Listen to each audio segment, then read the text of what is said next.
ایک ہی کہتی ہیں کہ اگر کوئی شخص ظہر اور عصر کی نماز پڑھ رہا ہے اور تلاوت اتنی بلند آواز سے کرتا ہے کہ اطراف کے 3 4 5 یہاں 3 4 5 افراد اگر یہاں ہوں تو وہ بھی سن لیں، اور اس وجہ سے کرتا ہے کہ اطمینان قلب اس کو حاصل نہیں ہوتا، یہ چاہتا ہے کہ مخارج کے ساتھ الفاظ کو ادا بھی کرے اور ان کو سنے بھی، تو یہ جہر میں شمار تو نہیں ہوگا۔ دیکھیں جہر کی تعریف ہی یہ ہے کہ اتنی بلند آواز سے قراءت کرنا کہ اطراف کے 3 4 5 آدمی ادھر 3 4 5 آدمی ادھر اگر سن لیتے ہیں تو وہ جہر کہلاتا ہے، چاہے آپ کی نیت جہر ہو یا نہ ہو۔ جب ظاہر موجود ہو تو پھر نیت کا اعتبار نہیں ہوتا، پھر ظاہر کا اعتبار ہوتا ہے۔ تو لہٰذا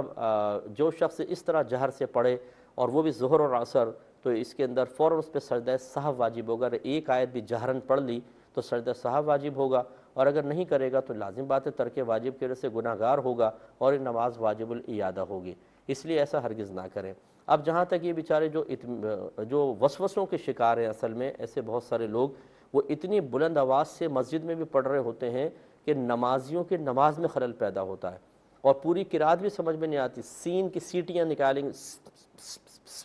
اس طرح کرتے رہیں گے، اور برابر میں اگر کوئی بیچارہ کھڑا ہوا نماز پڑھ رہا تو اس کی حالت خراب ہو جاتی ہے، اس کی قرات بھولتی جاتی ہے، اتنی بلند آواز سے بعض اوقات پڑھ کر اپنے ساتھ والے کو ڈسٹرب کر رہے ہوتے ہیں۔ تو یہ بالکل غلط طریقہ کار ہے، اس طرح وساوس کا شکار نہ ہو، بس اتنی ہلکی سی آواز رکھیں کہ آپ کے کان اپنی آواز کو سن لیں، اور یہ بہت ہلکی سی مقدار میں ہی پورا ہو جاتا ہے۔ اگر وسوسے کا آپ شکار ہو رہے ہیں تو پھر خدا را کسی کو مقرر کریں کہ وہ آپ کی اس قرات کو سن کر بتائے کہ جہر بن رہی ہے کہ نہیں بن رہی۔ اگر بن رہی ہے تو اس کو اور پست کریں، ورنہ آپ تو ایک اچھی نیت کے ساتھ اپنی آواز کو بلند کر رہے ہیں، لیکن شریعت اس بلند آوازی کی وجہ سے آپ کی نماز